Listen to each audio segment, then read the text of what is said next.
भारत सरकार का बड़ा नीतिगत फैसला आज आया है। अब पाकिस्तान की खैर नहीं हो सकती है। भारत सरकार ने आतंकवादी घटनाओं को एक्ट ऑफ वॉर मानने का फैसला किया है। पहलगाम में नरसंहार के बाद भारत की सेनाओं द्वारा चलाए जा रहे ऑपरेशन सिंदूर के बीच यह एक बड़ा फैसला लिया गया है। भारत और पाकिस्तान के बीच जारी जंग जैसे हालात में भारत सरकार ने एक बड़ा फैसला लिया है। सरकार ने तय किया है कि भविष्य में अब कोई आतंकवादी घटना होती है तो उसे एक्ट ऑफ वॉर यानी कि जंग माना जाएगा। ऐसे में आने वाले वक्त में भारत पाकिस्तान द्वारा प्रायोजित आतंकवाद के खिलाफ अब और भी सख्ती से निपटेगा।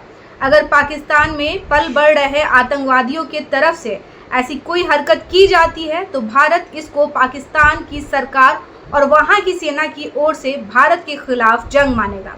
दरअसल जम्मू कश्मीर के पहलगाम में आतंकवादियों द्वारा भारतीय नागरिकों के नरसंहार की घटना के बाद भारत सरकार की नीति में यह बड़ा बदलाव आया है।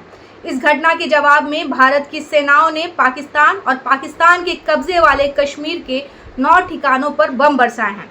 इसमें सैकड़ों की संख्या में आतंकवादी मारे गए हैं।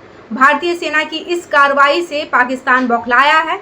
वह बार बार भारतीय ठिकानों और अन्य जगहों पर मिसाइल से हमले करने की कोशिश कर रहा है, लेकिन भारत का मजबूत रक्षा कवच उन हमलों को विफल कर दे रहा है।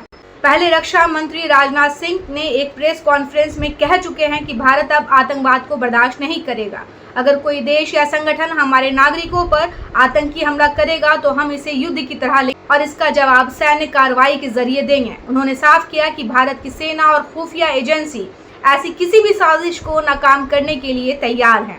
यह फैसला भारत की नई नीति को दर्शाता है, जिसमें आतंकवाद के खिलाफ जीरो टॉलरेंस की बात कही गई है। ऑपरेशन सिंदूर में भारत ने जैश ए मोहम्मद और लश्कर ए तैयबा के कई बड़े आतंकवादियों को मार गिराया, जिसमें मुदस्सर खादियान खास, हाफिज मोहम्मद जमील और मोहम्मद यूसुफ अजहर शामिल थे। इन हमलों ने पाकिस्तान को साफ संदेश दिया है कि भारत आतंकवादी गतिविधियों का जवाब देने में पीछे नहीं हटेगा। रक्षा विशेषज्ञ भी भारत सरकार के इस नीतिगत बदलाव की सराहना कर रहे हैं। उनका कहना है कि यह फैसला भारत की ताकत और इच्छा शक्ति को दिखाता है। अब कोई भी देश या आतंकी संगठन भारत पर हमला करने से पहले 100 बार सोचेंगे।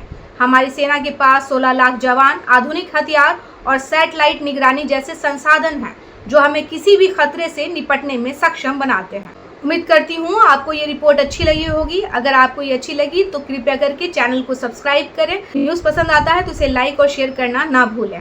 मुझे दे इजाज़त। धन्यवाद। नमस्कार। जय हिंद। जय भारत।